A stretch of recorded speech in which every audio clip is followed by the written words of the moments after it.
Most people, including myself, think that if AI keeps replacing too many jobs, that eventually the government will step in to stop it. But can they really? I mean, just think about it. Can the government really cap how much a company can use AI? Could they really, put a censor on them like that? Could they really make a company keep 95% of their workers as human workers and only allow 5% of AI to be ran to keep the economy stable? Or is that even realistic?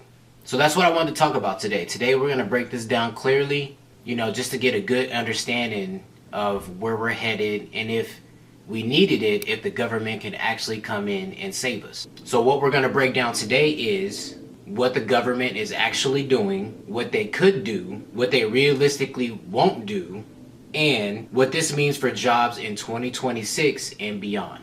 So let's jump right into it. So section 1, let's talk about, has the government ever jumped in and stopped automation? And before we actually talk about AI, let's bring a little context into this. Has the government ever successfully stopped automation before? Is a good question. We've had factories that have been automated. We had ATM machines replace bank teller roles. Computers replace clerical work. E-commerce changed retail forever.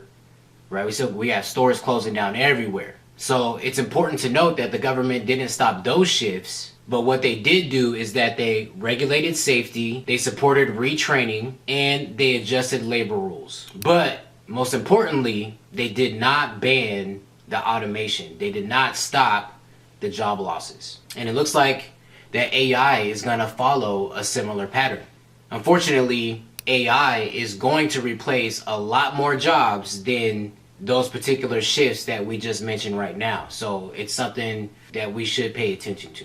So section 2, let's talk about what AI regulations actually focus on, what the government actually enforces or what they can enforce, and let's talk about that. So right now, AI regulations focus on safety, bias, transparency, national security, and consumer protection, not job caps, unfortunately.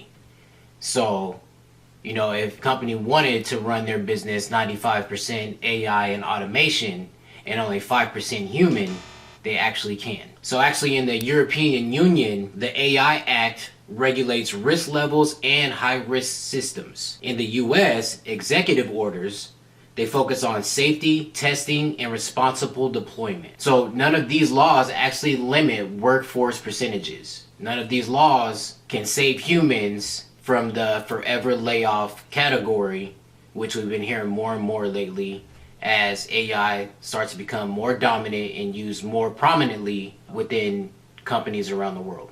So section 3, let's talk about, could the government limit AI to 5% of the overall workforce? Now, I think that would be a beautiful thing. If you go back to January, I think there were 60,000 related AI layoffs in the month to start the year 2026, which is scary. So let's start with a hypothetical question. Could lawmakers pass a law saying only 5% of a company's workforce can be AI? So the surprising answer is technically yes, politically and economically extremely unlikely. And we might ask why. Why is it extremely unlikely that they would do something like that? So if they were going to make it a law, they would have to address these questions. How do you define AI labor versus software? How do you measure productivity gains? What about global competition?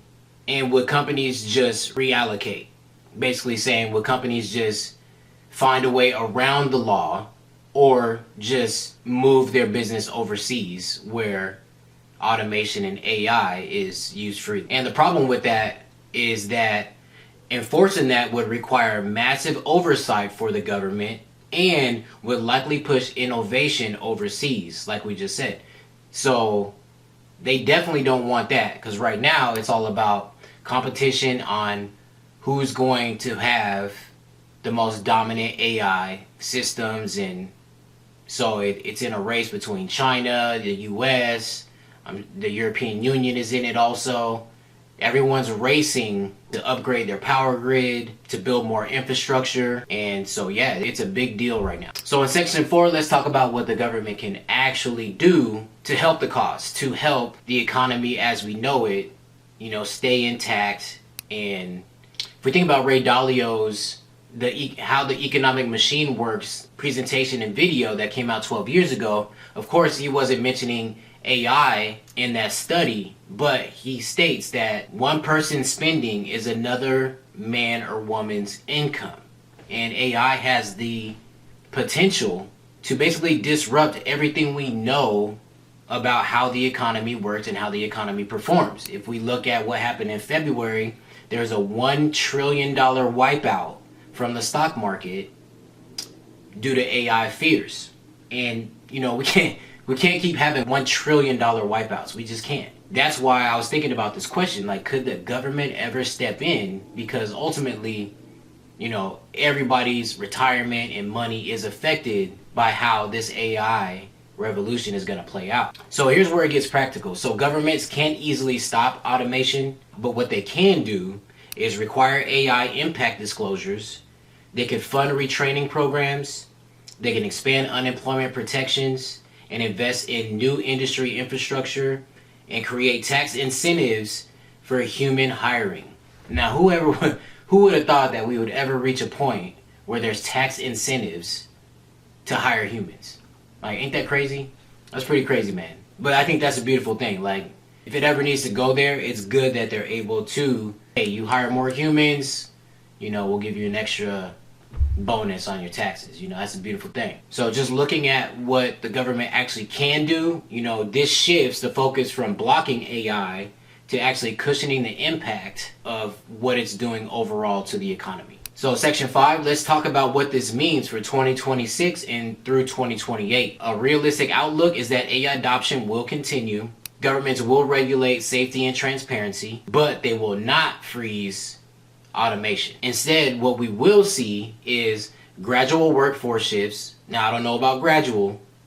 There are 60,000 AI related job cuts thrown into that forever layoff category. So it's not gradual. Role transformation and increased demand for technical plus trade roles, pressure on mid-level office roles. And we are seeing that everywhere. You look at the Amazon layoffs, IBM, all these companies are reducing corporate office roles due to AI. So the better question may not be, will the government stop AI, but where is AI creating new work and job opportunities, financial opportunities, and so on? We have to remember that Goldman Sachs study that always sticks out in my mind is that for every 3 jobs that AI eliminates, only 1 technical role will be created. We have to keep that in mind. So in conclusion, can the government really stop AI job losses? Probably not. But what they can do is they can influence the speed of how things are changing. They can protect the fairness of everything going on. And they can support the workers. I'm talking about unions, different rules that they can come out with.